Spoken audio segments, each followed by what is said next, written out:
കഴിഞ്ഞ ദിവസങ്ങളിൽ എനിക്ക് വന്ന വിവരാവകാശത്തിന് റിപ്ലൈ ഏകദേശം 7 എണ്ണത്തോളം ഉണ്ട്. ഇതിനകത്തിൽ ഒരെണ്ണം ഒഴിച്ച് ബാക്കി മൊത്തത്തിലും നിങ്ങളുടെ ചോദ്യത്തിനുള്ള ഉത്തരവില്ലെന്നാണ്. ഇത് പല ഡിപ്പാർട്ട്മെൻറ്റ്, ഇത് ഞാൻ മെഡിക്കൽ കോളേജിലോട് എഴുതിയിട്ടുണ്ട്, പോലീസിൽ എഴുതിയിട്ടുണ്ട്, പിന്നെ നമ്മുടെ എക്സൈസ് ഡിപ്പാർട്ട്മെൻറ്റ് എഴുതിയിട്ടുണ്ട്. പലർക്കും അങ്ങനെ എൻ്റെ മുന്നിൽ കണ്ട തെറ്റുകളൊക്കെ ഞാൻ ചൂണ്ടിക്കാട്ടി KSEBക്ക് എഴുതിയിട്ടുണ്ട്. അതിൽ എൻ്റെ മുന്നിൽ കണ്ട തെറ്റുകൾക്കെല്ലാം ഞാൻ റിപ്ലൈ വേണമെന്ന് പറഞ്ഞ് വിവരാവകാശം എഴുതി കൊടുത്തിരുന്നു. പക്ഷെ അതിനകത്തിൽ ഈ ഒരെണ്ണം ഒഴിച്ച് ബാക്കി എല്ലാത്തിലും നിങ്ങളുടെ ചോദ്യത്തിന് ഉത്തരവില്ല.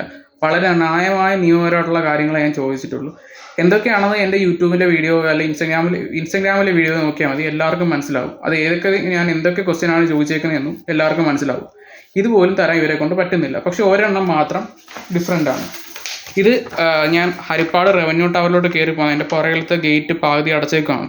അപ്പം അതിലോട്ട് ആ റവന്യൂ ടവറിലോട്ട് കയറി പോകുന്ന ആൾക്കാർക്ക് അത് ഭയങ്കര ബുദ്ധിമുട്ടാണ്. ആ ഗേറ്റ് അങ്ങനെ അടച്ചേക്കൊണ്ട് നമുക്ക് അങ്ങോട്ട് പോകാൻ പറ്റും. സപ്ലൈകോയുടെ സൂപ്പർ മാർക്കറ്റ് ഉണ്ട്, ഒരുമാതിരി ഗവൺമെൻറ് ഓഫീസുകളെല്ലാം അതിനകത്തിലുണ്ട്. അപ്പോൾ അങ്ങനെ പോകുന്നവർക്ക് അതൊരു ബുദ്ധിമുട്ടായതുകൊണ്ട് ഞാൻ അതിനൊരു വിവരാവകാശം എഴുതിയാണ്. അപ്പോൾ അതിനകത്ത് മാത്രം ഒരു അനുകൂല എല്ലാ ക്വസ്റ്റ്യനൊന്നുമില്ല, ഒരു ക്വസ്റ്റ്യൻ മാത്രം, 2 ക്വസ്റ്റ്യന് അനുകൂല ഉത്തരവുണ്ട്. അതിനകത്തിൽ ഒരെണ്ണമെന്ന് വെച്ച് കഴിഞ്ഞാൽ റവന്യൂ ടവറിലോട്ട് കയറുന്ന വ്യക്തികൾക്കോ ആ റവന്യൂ ടവറിലേക്ക് വരുന്ന വ്യക്തികൾക്കോ അല്ലെങ്കിൽ അവിടുത്തെ ഓഫീസുകളിലേക്ക് വരുന്ന വ്യക്തികൾക്കോ അല്ലെങ്കിൽ ജോലിക്കാർക്കോ അല്ല അതിലേ പോകുന്നതിന് യാതൊരു തടസ്സവും കയറി പോകരുതെന്ന് ആർക്കും പറയാനും പറ്റത്തില്ല, അവിടെ വഴി തടസ്സപ്പെടുത്താനും പറ്റത്തില്ല. ഇത് പാതി വഴി തടസ്സപ്പെടുത്തിയിരിക്കുകയാണ്. അങ്ങനെ തടസ്സപ്പെടുത്താൻ പറ്റത്തില്ലെന്ന് ഇതിനകത്ത് പറയുന്നുണ്ട്. പിന്നെ ഇനി ഞാൻ അവിടുത്തെ സപ്ലൈകോ സൂപ്പർ മാർക്കറ്റിലോട്ട് എനിക്ക് കാറിൽ പോകാം, എനിക്ക് ബൈക്കിൽ പോകാം, എനിക്ക് ഇഷ്ടമുള്ള ഏത് വണ്ടിയിലും പോകാം. അത് പോകാനുള്ള വഴി ഉണ്ടാക്കേണ്ടതും ഇവരുടെ ഉത്തരവാദിത്തമാണെന്ന് ഇതിനകത്ത് പറയുന്നുണ്ട്. അവിടെ ഉള്ളവർ ഉത്തരവാദിത്തമാണ് വ്യക്തമായിട്ട് ഈ വിവരാവകാശത്തിൽ പറയുന്നുണ്ട്. പിന്നെ ഞാൻ പറയുകയാണ്, ഇത്രയും ചെയ്തിട്ട് ആകെ ഒരെണ്ണത്തിനാണ് എനിക്ക് അനുകൂല മറുപടി വന്നത്.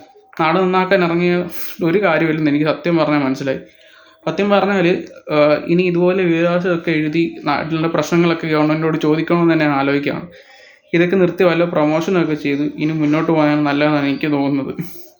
അല്ലാതെ നാട് നന്നാക്കാൻ വേണ്ടി ഒരു പരിധിയിൽ ഇതുപോലത്തെ കോപ്രായങ്ങളൊക്കെ കാണിക്കണമെന്ന് തന്നെ ഞാൻ ആലോചിക്കുകയാണ്.